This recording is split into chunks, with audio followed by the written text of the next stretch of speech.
दो बहुओं वाली सास। सरस्वती के दो बेटे हैं।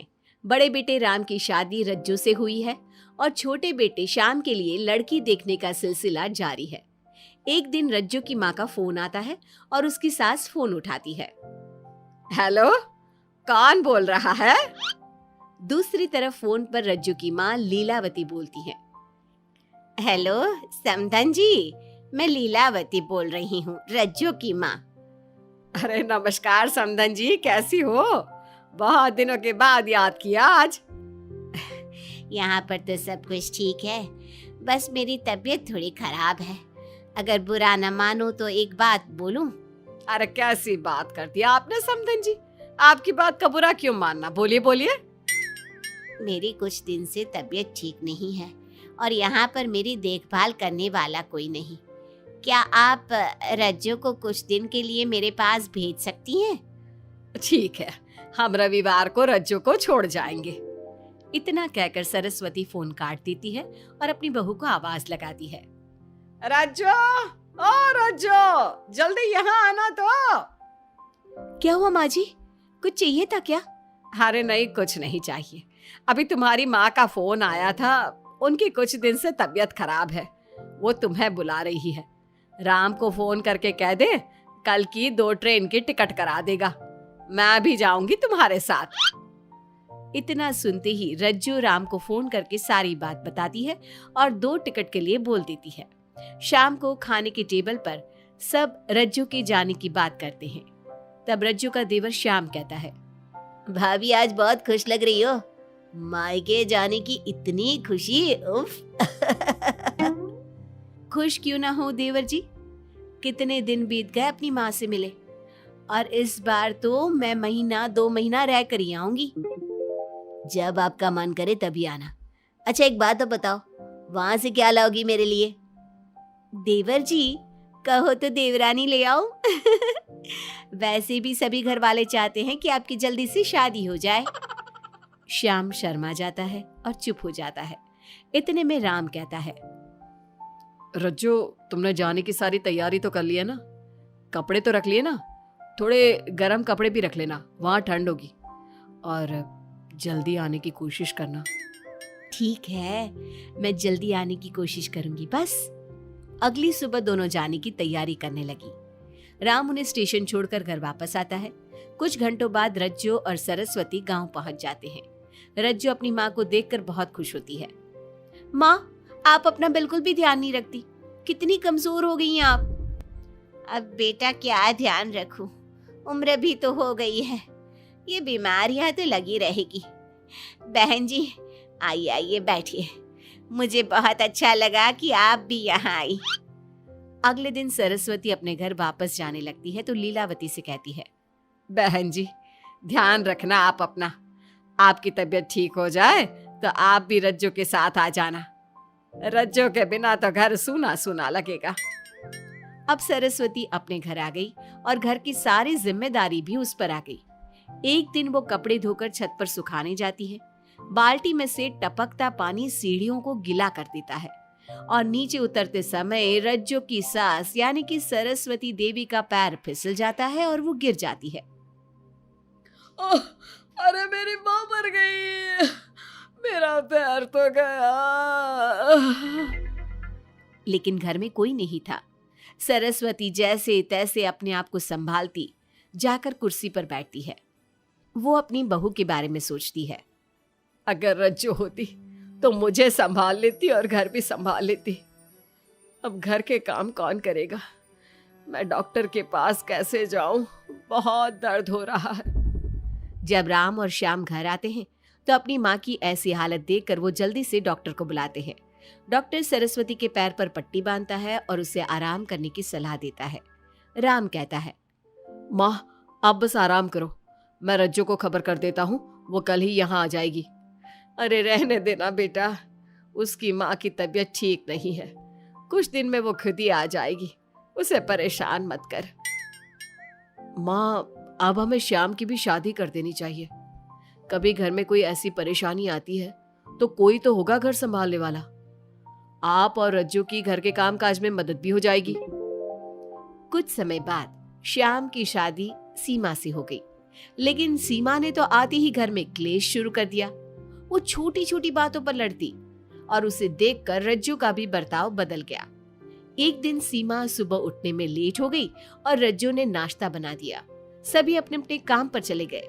जैसे ही सीमा अपने कमरे से आई तो रज्जू ने कहा,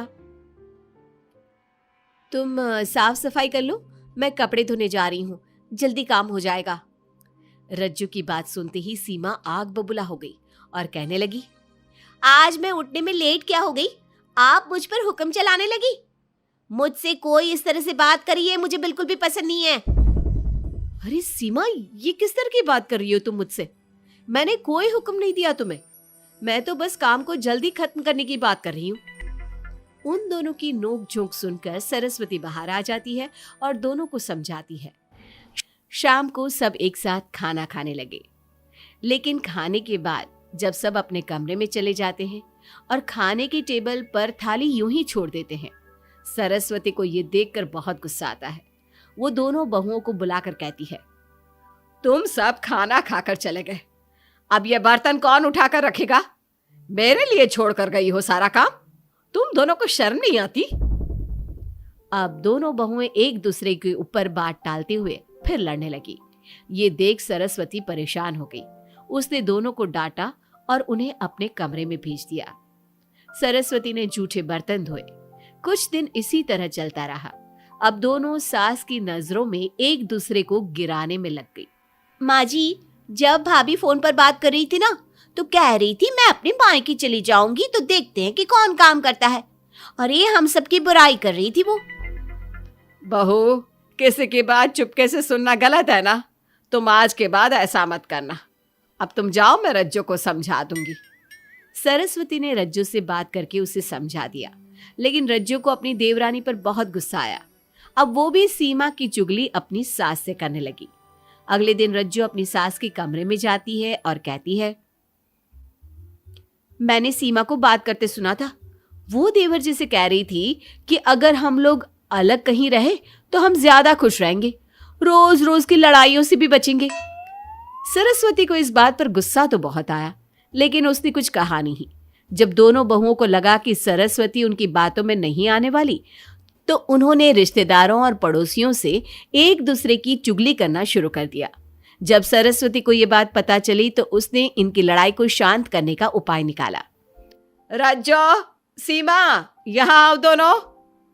दोनों अपनी सास के पास आती हैं। कल मैं घर में हवन करवा रही हूँ।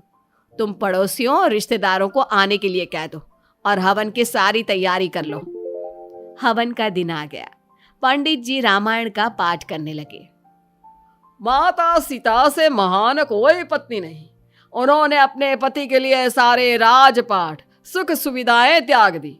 अगर कोई पत्नी अपने पति को परिवार से अलग होने को कहती है तो वो पाप की भागीदार होती है और बेटों को भी मां से अलग नहीं होना चाहिए। सीमा पंडित जी की बात बहुत ध्यान से सुन रही थी और उनकी हाँ में हाँ मिला रही थी। ऐसे ही रामायण का पाठ अंतिम सीमा पर आ गया, जिसमें विभीषण के बारे में बताया गया था। अगर विभीषण अपने भाई का भेद न देता तो रावण का विनाश नामुमकिन था। पूजा खत्म होते ही सीमा बोल पड़ी, तभी तो मैं कहती हूँ परिवार में आपसी प्रेम होना बहुत जरूरी है। लेकिन मेरी सुनता कौन है इस घर में? आपसी प्रेम की बात कौन कर रहा है, जिसने घर में आती ही लड़ाइयां शुरू करवा दी? दोनों में फिर से नोक झोंक शुरू हो गई। सरस्वती दोनों को चुप कराते हुए बोली, अरे चुप हो जाओ तुम दोनों, पड़ोसी क्या कहेंगे, सब सुन रहे हैं तुम्हारी बातें। तभी उनमें से एक पड़ोसन बोलती है, सरस्वती बहन, क्यों चुप करवा रही हो अपनी बहुओं को? हमें तो इनके बारे में सब कुछ पता है। ये दोनों हमारे घर आकर एक दूसरे की चुगली करती है। तुम्हारे घर की हर छोटी से छोटी चीज पता है हमें।